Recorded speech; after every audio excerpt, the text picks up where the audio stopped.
حضرت عثمان غنی رضی اللہ تعالیٰ عنہ کا دور خلافت تھا، آپ امیر المومنین تھے۔ ایک آدمی نے مدینہ میں ہی قبیلہ جوہینہ کی ایک عورت سے نکاح کر لیا۔ پہلے اس عورت کا نکاح نہیں ہوا تھا، کنواری تھی، سب سے پہلے اس مرد نے ہی اس سے نکاح کیا۔ نکاح کے پورے 6 مہینے کچھ دن گزرے تھے کہ ایک بیٹا پیدا ہوا۔ وہ شخص اس بیٹے کو اٹھا کر لے کر آیا حضرت عثمان غنی رضی اللہ تعالیٰ عنہ کے پاس اور کہا کہ امیر المومنین دیکھیے میری شادی کو 6 مہینے 2-4 دن گزرے ہیں ابھی، اور یہ بیٹا پیدا ہوا ہے بالکل صحت مند، آپ میرا فیصلہ فرمائیے۔ حضرت عثمان غنی نے بچے کو دیکھا، پھر اس شخص سے پوچھا کہ تمہارا نکاح کب ہوا؟ تو اس نے بتایا فلاں تاریخ میں۔ کہا کہ اچھا ٹھیک ہے۔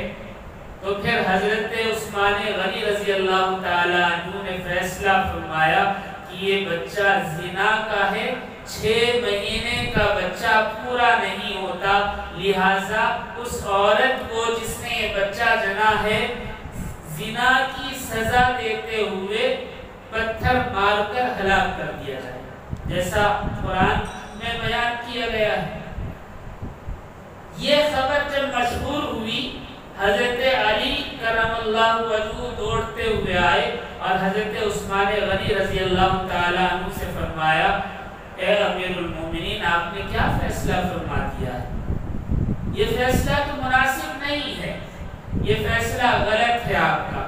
حضرت عثمان غنی نے کہا کہ دیکھو 6 مہینے میں بچہ ہوا ہے کہ یہ تو ممکن نہیں ہے کہ یہ اس مرد کا ہو، اس لیے کہ اگر اس مرد کا ہوتا تو 6 مہینے میں نہ ہوتا بلکہ اور وقت لگتا، کم سے کم 7 مہینے لگتے۔ حضرت علی رضی اللہ تعالیٰ عنہ نے دلیل پیش کی اور فرمایا کہ آپ پہلے میری بات سن لیں۔ حضرت علی رضی اللہ تعالیٰ عنہ نے قرآن کریم میں سے 3 مختلف آیات پڑھ کر سنائی۔ پہلی آیت سورہ بقرہ کی ہے جس کا ترجمہ ہے مائیں اپنے بچوں کو پورے 2 سال دودھ پلائیں، اس باپ کے لیے جو رضاعت کی پوری مدت تک دودھ پلوانا چاہے، یعنی اگر باپ چاہتا ہے کہ رضاعت کی پوری مدت میں ماں دودھ پلائے تو 2 سال دودھ پلانا ہے شریعت کے مطابق۔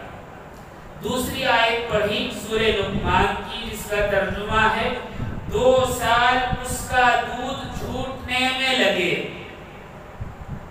پھر تیسری آیت پڑھی سورہ احقاف کی جس میں ہے اس کے حمل اور اس کا دودھ چھڑانے میں 30 مہینے لگے۔ یہ 3 الگ الگ آیات۔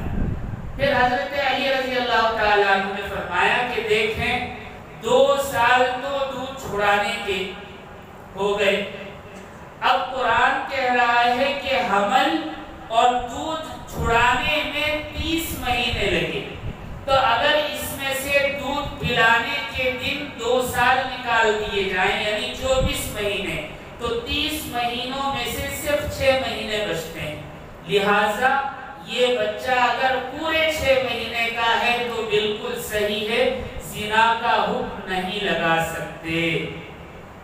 حضرت عثمان غنی نے کہا کہ واہ یہ تو آپ نے بہت اچھی بات بتائی، میری تو اس طرف نگاہ ہی نہیں گئی۔ پھر حضرت عثمان غنی نے اس آدمی کو اور اس کی بیوی کو بلوایا اور کہا کہ آپ پر سزا نہیں ہو سکتی، اس لیے کہ قرآن کا فیصلہ ہے کم سے کم حمل کی مدت 6 مہینے ہے، لہٰذا آپ کا جو بچہ پیدا ہوا ہے وہ 6 مہینے کچھ دن کا ہے، لہٰذا آپ پر شک نہیں کیا جا سکتا، آپ بری ہیں۔ اللہ اکبر۔ یہ ہے قرآن کریم، ہر موقع پر نشاندہی کرنے والا۔